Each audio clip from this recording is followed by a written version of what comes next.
Hi everyone, एजी point पर आप सभी का स्वागत है। आज हम लोग कुछ विशेष प्रकार के टर्म्स को सीखने वाले हैं, जिस टर्म्स का नाम है मैथमेटिक्स। आज हम लोग मैथमेटिक्स को शुरू करने वाले हैं और मैथमेटिक्स के अंतर्गत एडवांस मैथ को देखिए।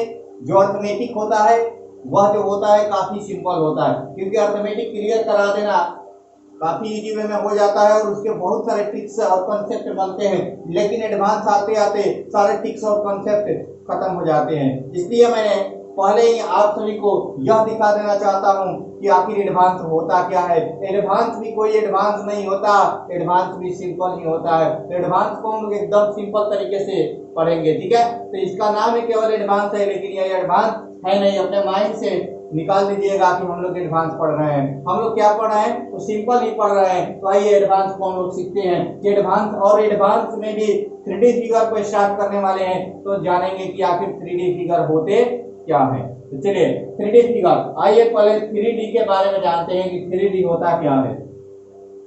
3 का मतलब 3 और D का मतलब क्या होता है? डायमेंशन। क्या होता है? डायमेंशन। और डायमेंशन आप सभी लोग फिजिक्स में जरूर पढ़े होंगे कि डायमेंशन का हिंदी क्या होता है? बीमा। क्या होता है? बीमा। यह जो फिगर्स होते हैं ये सभी त्रिविमीय होते हैं। क्या होते हैं? त्रिविमीय होते हैं। और इन्हें त्रिविमीय इसलिए कहा जाता है, इसमें लेंथ और ब्रेथ के अलावे क्या होता है? हाइट भी होता है। 3D फिगर का डी का अर्थ हो गया डायमेंशन, और यह सभी त्रिविमीय होते हैं इसलिए इनमें लेंथ और ब्रेथ के अलावा क्या होता है? हाइट होता है। अब देखिए त्रिविमीय फिगर वह फिगर होते हैं जिसके आयतन निकाले जाते हैं। क्या निकाले जाते हैं? आयतन। ऐसे 2D फिगर के आयतन नहीं निकाले जाते हैं। अगर आपसे कहा जाए कि आयत का आयतन निकालिए, तो क्या आप आयतन निकालेंगे? नहीं निकालेंगे।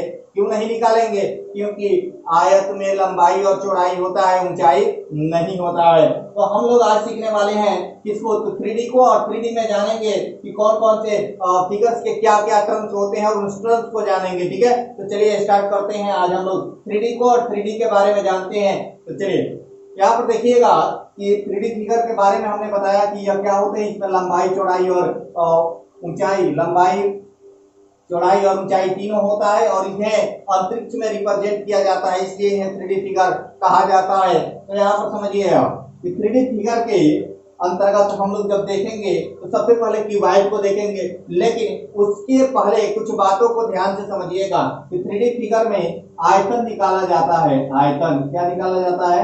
आयतन। उसके बाद इसमें जो LSA होता है, LSA, देखिए आयतन का मतलब क्या होता है?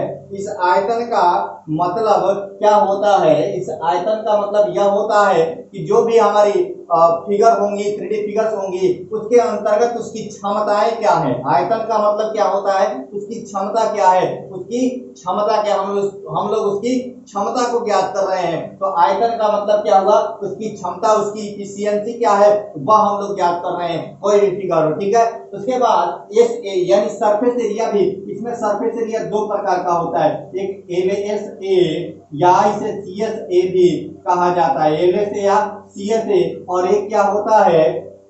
SA। क्या होता है? TSA। क्या होता है? TSA। अब यहाँ पर समझिएगा SA का मतलब क्या हुआ? Surface area. इसका मतलब क्या हुआ? Surface area. क्या हुआ? Surface area. अब समझिए सरफेस एरिया को हिंदी में क्या कहते हैं? सतह का क्षेत्रफल। क्या कहते हैं? सतह का क्षेत्रफल। यह 2 प्रकार का हुआ।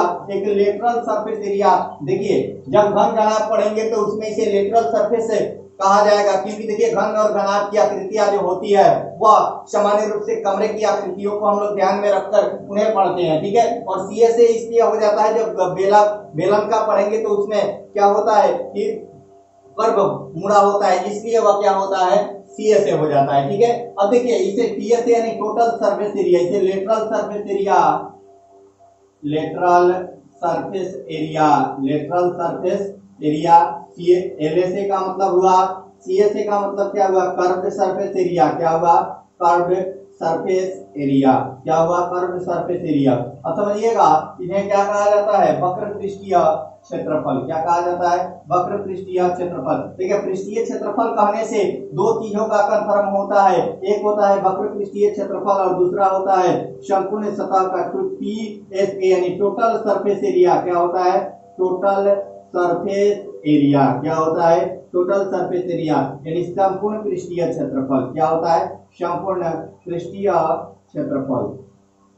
अब समझिए यहाँ पर इस एलएसए को कैसे ज्ञात करेंगे। देखिए एलएसए का मतलब होता है घन और घनाभ में चारों दीवारों का क्षेत्रफल या उसके आंतरिक का क्षेत्रफल। ठीक है, तो घन और घनाभ में हम लोग एलएसए जब देखेंगे, एलएसए का मतलब हुआ चारों दीवारों का क्षेत्रफल। क्या हुआ?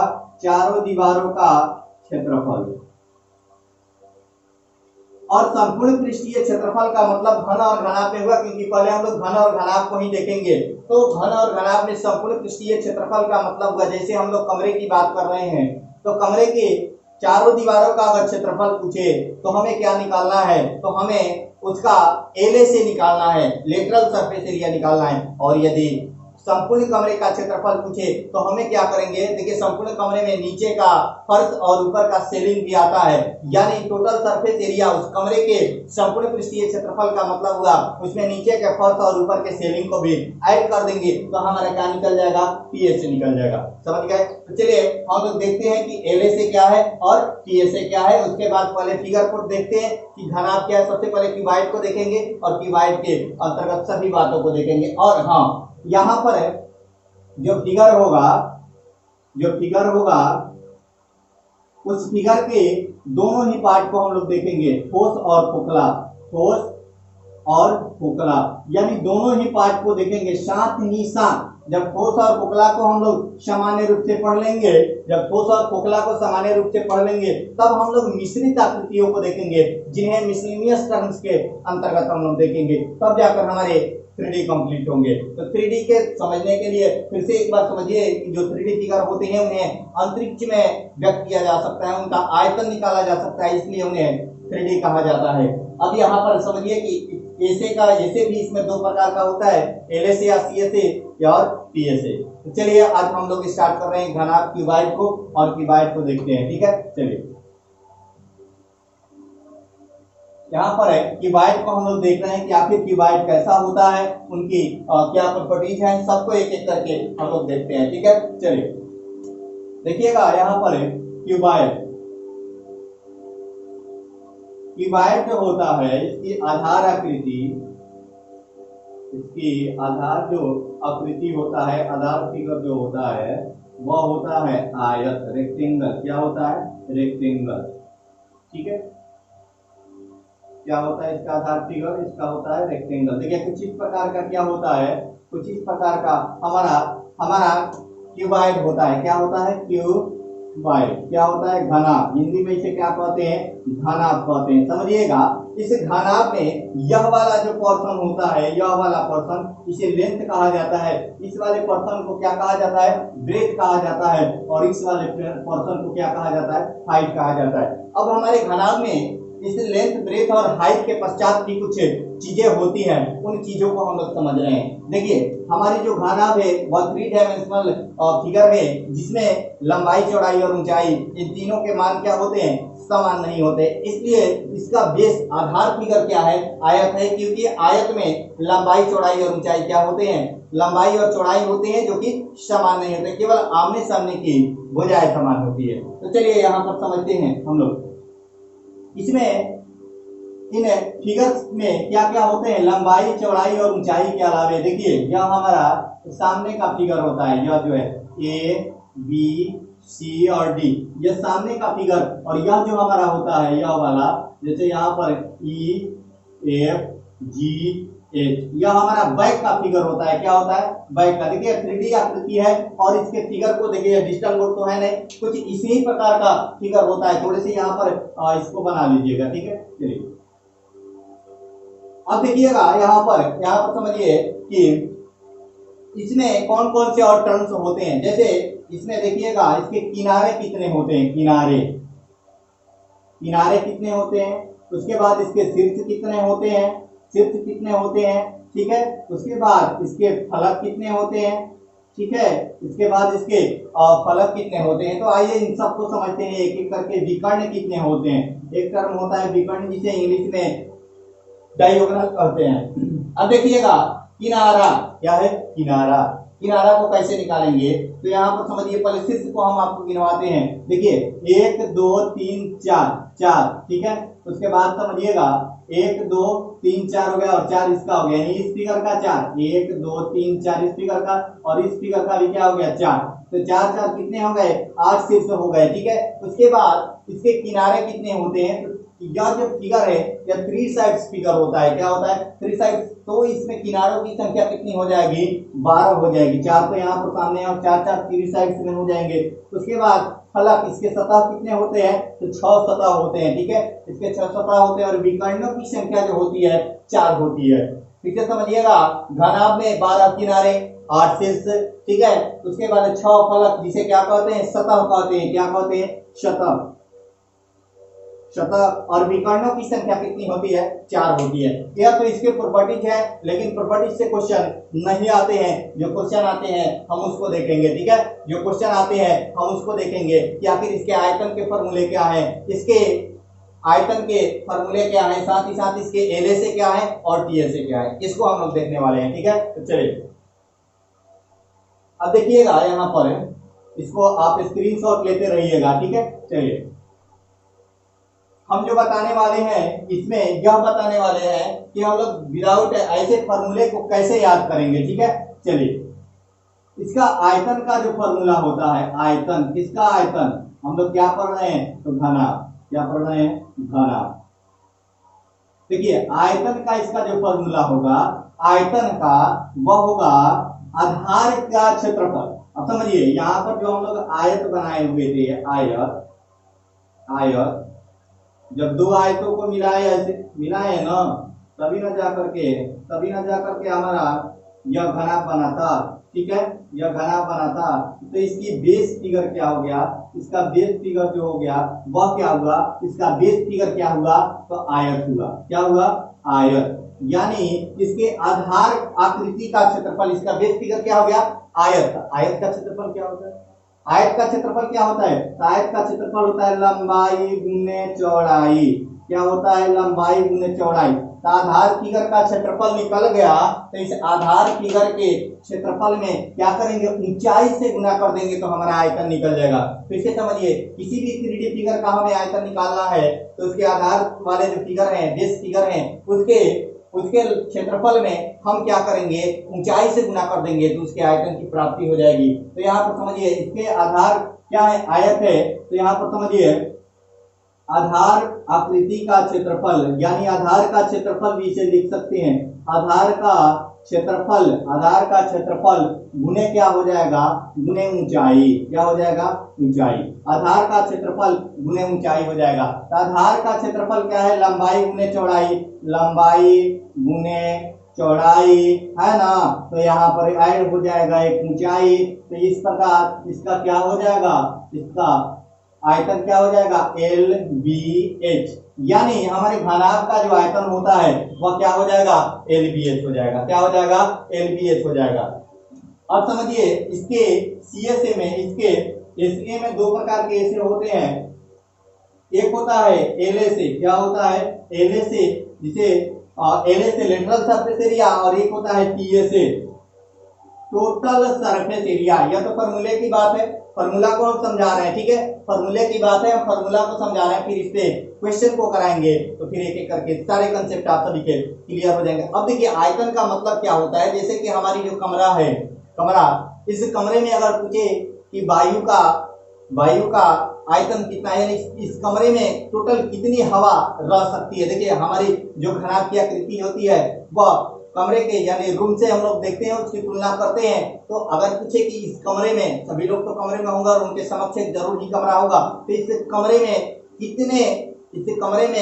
कितने वायु रह सकती है, तो हम लोग क्या करेंगे, कमरे की ऊंचाई, चौड़ाई और लंबाई तीनों दिया रहेगा, तो हम लोग करेंगे क्या, करना क्या है कि हमें उसका आयतन निकालना है। क्षमता की बात कर रहा है तो हमें क्या निकालना है, आयतन निकालना है। अब देखिए यहाँ पर एलएसए की बात कर रहा है, एलएसए को समझिएगा। एलएसए क्या होता है, 2 into L plus B into H. क्या होता है, 2 into L plus B into H. अब देखिए 2 into L plus B into H क्यों हुआ, क्योंकि कमरे के चारों दीवारों का क्षेत्रफल है, फर्श को छोड़ देना है और नीचे के सेलिंग को छोड़ देना है। यह क्या होता है, एलएसए। एलएसए का मतलब क्या होता है, चारों दीवारों का क्षेत्रफल, चारों दीवारों का क्षेत्रफल।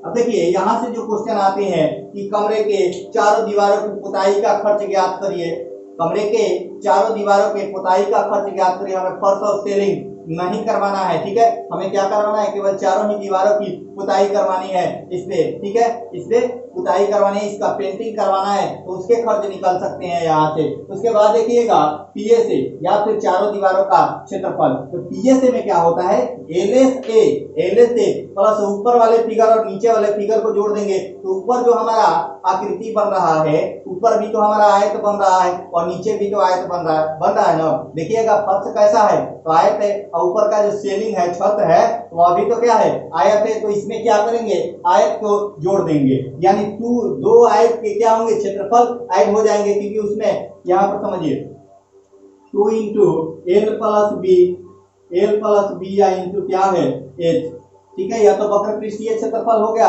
अब इसमें क्या ऐड करना है, हमें एलएसए में क्या ऐड करना है, लेटरल सरफेस एरिया में हमें क्या ऐड करना है, तो हमें ऐड करना है किसका, तो 2 इंटू क्या ऐड करना है, तो ऊपर क्या जो दिया हुआ है उसको ऐड कर देना है, एलबी। यानी क्या है, एलबी है। अरे आयताकार है ना, दोनों आयताकार है, नीचे भी फर्श है और ऊपर भी सीलिंग है, दोनों आयताकार है, तो 2 गुने आयत का क्षेत्रफल हो गया। इसको ऐड कर दिए तो हमारा टीएसए निकल गया। तो इसको ऐसे लिख सकते हैं 2 इंटू एलबी। यह क्या हो जाएगा, 2 यहाँ पर कॉमन कर लीजिए, ठीक है। 2 इंटू एलबी प्लस क्या हो जाएगा, बी एच, प्लस क्या हो जाएगा, एल एच। इसको सॉल्व कीजिएगा तो 2 into LB plus B H plus L H आ जाएगा, ठीक है। 2 into LB plus B H plus क्या आ जाएगा, एल एच। यह हमारा क्या हो गया, LB plus B H plus L H. यह जो हमारा हो गया यह टीएसए हो गया। यानी अगर पूछे कि संपूर्ण कमरे का क्षेत्रफल निकालिए, संपूर्ण कमरे का क्षेत्रफल निकालिए, तो हम लोग क्या निकालेंगे, टीएसए को निकालेंगे। किसको निकालेंगे, टीएसए को निकालेंगे। यानी फर्श और सीलिंग सब में पेंटिंग करवाना हो तब हम क्या करेंगे, टीएसए निकालेंगे, ठीक है। तो चलिए अब इसमें जो क्वेश्चन आता है कि अधिकतम लंबाई के उसे कमरे में अधिकतम लंबाई के कितने छड़ रख सकते हैं या बांस को रखा जा सकता है, तो उसके लिए हम लोग क्या करते हैं, विकर्ण निकालते हैं। क्या करते हैं, विकर्ण निकालते हैं, जो कि विकर्ण बराबर कितना होता है, विकर्ण बराबर under root L square plus B square plus H square, ठीक है। L square plus B square plus H square. इसका मतलब यह है कि उसमें अधिकतम लंबाई की रखी जाने वाली वस्तु, उसमें अधिकतम लंबाई की रखी जाने वाली वस्तु, अधिकतम लंबाई की रखी जाने वाली वस्तु, यानी विकर्ण जब जैसे फिगर है, कोई भी फिगर है, तो इसमें ऐसे रखेंगे तो सबसे लंबा वस्तु रखाएगा। इधर इधर ऐसे रखिएगा ना तो सबसे लंबा वस्तु नहीं रखा पाएगा। या ऐसी लंबाई की तिरछी लंबाई होगी वही सबसे अधिक होगी, उसमें अधिकतम लंबाई की रखी जाने वाली वस्तु, ठीक है, वाली वस्तु। अब समझिएगा एक और यहाँ से क्वेश्चन बनता है, एक और यहाँ से क्वेश्चन बनता है जो कि ठोस से हम लोग पढ़ रहे हैं। अभी ठोस का नाम के ठोस रूप को पढ़ रहे हैं, फलों को नहीं पढ़ रहे हैं, यानी उसके खोखले को नहीं पढ़ रहे हैं, हम लोग ठोस को पढ़ रहे हैं, ठीक है। अभी ठोस आकृतियों के बारे में अध्ययन कर रहे हैं, पहले इस पे क्वेश्चन कुछ करेंगे तब जाकर हम लोग आगे बढ़ेंगे, ठीक है। चलिए यहाँ पर अगर पूछता कि वस्तुओं की संख्या, ठीक है, वस्तुओं की संख्या, एक ये भी क्वेश्चन पूछता है, तो क्या बनता है कि वस्तुओं की संख्या बराबर बड़ी आकृति का आयतन है, बड़ी आकृति का आयतन बटा जो दिया हुआ है छोटी आकृति का आयतन। अब देखिएगा इन आयतन का मतलब क्या हुआ, आधार का क्षेत्रफल गुणे ऊंचाई। लेटरल सरफेस एरिया हम लोगों ने निकाला 2 into L H plus B H हो गया, 2 L H plus 2 B H हो गया, या 2 into L plus B I into H भी लिख सकते हैं इसको। उसके बाद 2 into L B plus B H plus L H हम लोगों ने टी एस लिखा, और उसके बाद हम लोगों ने विकर्ण के बारे में जाना कि अधिकतम लंबाई होता है। अब देखिए यहाँ पर कि इसके यूनिट जो होते हैं, हमेशा आयतन को यूनिट के क्यूब में लिखा जाता है। किसमें? तो यूनिट के क्यूब में, यानी कोई भी यूनिट रहे, मीटर है तो मीटर क्यूब, सेंटीमीटर है तो सेंटीमीटर क्यूब, मिलीमीटर है तो मिलीमीटर क्यूब के रूप में लिखेंगे। उसके बाद जो क्षेत्रफल हो, कोई भी क्षेत्रफल हो तो उसे यूनिट के स्क्वायर के रूप में लिखा जाता है। किसमें? तो यूनिट के स्क्वायर के रूप में। और जब वस्तुओं की संख्या जो होती है, वस्तुओं की संख्या, इसका कोई मात्रक नहीं होता है, इसका कोई मात्रक नहीं होता है, यानी यह मात्रक विहीन होती है। क्या होती है?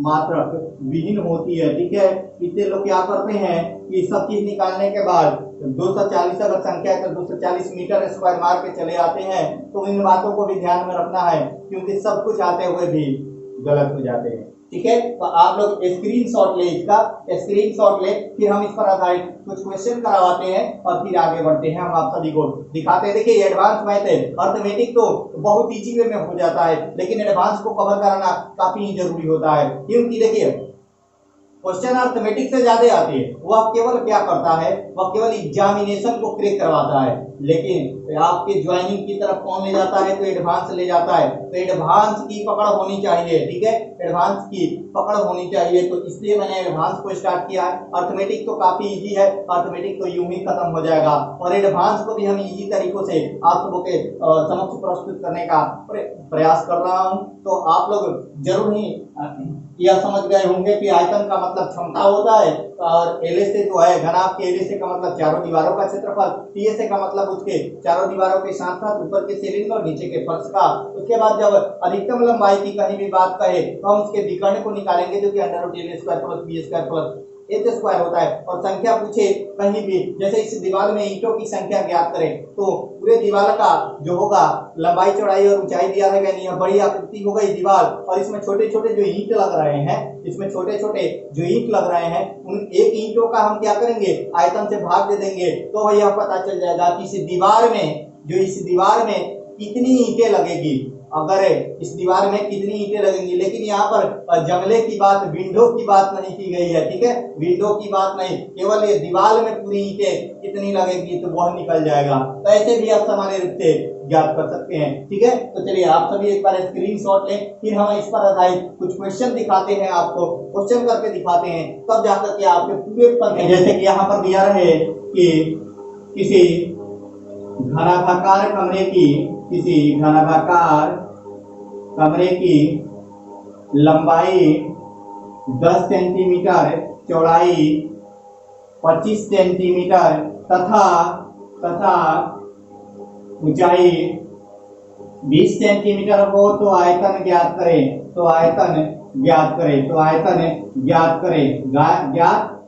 यहाँ से हम क्या कर सकते हैं? आयतन बराबर हमने बताया था, क्या बताया था? तो 10 20 LBH होता है ना, LBH गुना कर दीजिए तीनों में, 10 गुने 20 गुने क्या हो जाएगा? 25 गुना कीजिएगा, 25 दूनी 50 और 2 जीरो के लिए 2 जीरो, और आयतन हमेशा मीटर क्यूब में होता है। इस प्रकार हमारा आयतन क्या हो जाएगा? 5000 मीटर क्यूब हो जाएगा। अब देखिए अगले टर्म को हम बताने वाले हैं कि इसमें क्वेश्चन में क्या चेंजिंग करता है, और थोड़े से भाषा के परिवर्तन कर देने से हम लोगों के कंसेप्ट क्या हो जाते हैं? गड़बड़ हो जाते हैं। तो यहाँ पर समझिए कंसेप्ट वही है, थोड़े से भाषा पर ध्यान देना है। ठीक है, भाषा वही, थोड़े से भाषा पर ध्यान दीजिएगा। जैसे दिया है किसी घनाभाकार कमरे की, समझिए इसी बात को, किसी घनाभाकार कमरे की लंबाई 10 सेंटीमीटर, 25 सेंटीमीटर तथा 20 सेंटीमीटर है, तो बताएं उस कमरे में कितनी वायु रह सकती है? कितनी वायु रह सकती है? तो हम लोग क्या करते हैं? कुछ नहीं करना है, क्षमता का मतलब क्या हुआ? आयतन ज्ञात करना है। ठीक है, तो वही आयतन बराबर क्या हो जाता है? LBH। फिर वही करना है, क्या करना है? 10 गुने 20 गुने 25 जो कि क्या हो जाएगा? 5000 हो जाएगा, और ये 5000 मीटर क्यूब उसमें वायु रह सकती है। अब अगले टर्म को इस पे समझा रहे हैं। ठीक है, समझिएगा अगले टर्म को। इसका अगला टर्म क्या कहता है? यह तो हमारा हो गया वायु रह सकती है। अब इस क्वेश्चन से एक बार स्क्रीनशॉट ले लीजिए, ठीक है, क्योंकि थोड़े से मौसम की खराबी है इसलिए थोड़े स्पीड में पढ़ा रहे हैं, ठीक है। यानी यहीं पर हम क्लासेस को एंड करेंगे, इसी को बता करके फिर अगले टर्म को कल बताएंगे, ठीक है। मौसम की खराबी चल रही है, ठीक है। चलिए, यहाँ पर और क्या चेंजिंग कर सकता था कि उस कमरे में कितनी केजी वायु, उस कमरे में कितने केजी वायु रह सकता है, कितने केजी वायु रह सकता है, वायु रह सकता है, ठीक है, रह सकता है यदि 1 मीटर क्यूब 1 सेंटीमीटर में है, यदि 1 सेंटीमीटर क्यूब बराबर 2 केजी हो। तो करना क्या है, हमें कुछ नहीं करना है, फिर आयतन निकालना है, क्योंकि क्षमता की बात है। आयतन निकाला हमने 10 गुने 20 गुने 25 किया, जो कि 5000 आया, और 5000 में यह मीटर क्यूब में है, 5000 मीटर क्यूब है, 5000 मीटर क्यूब है। अब 1 मीटर क्यूब में 2 केजी रखता है, 1 मीटर क्यूब में 2 केजी रखता है, तो 5000 मीटर क्यूब में कितना, तो 5000 गुने 2 केजी, यानी कितना, 10,000 केजी। 10,000 केजी क्या करेगा, 10,000 केजी यह वायु रखेगा। यानी उस कमरे की क्षमता निकल गई कि उस कमरे में 10,000 केजी वायु क्या हो सकता है, रह सकता है। तो हम इसके द्वारा क्या कर सकते हैं, ज्ञात कर सकते हैं। अब आयतन से संबंधित एक और क्वेश्चन करता है, एक और टाइप के क्वेश्चन होते हैं, उसको हम बता देते हैं, ठीक है। चलिए उसको बता देते हैं, ठीक है। चलिए, जैसे क्वेश्चन देता है कि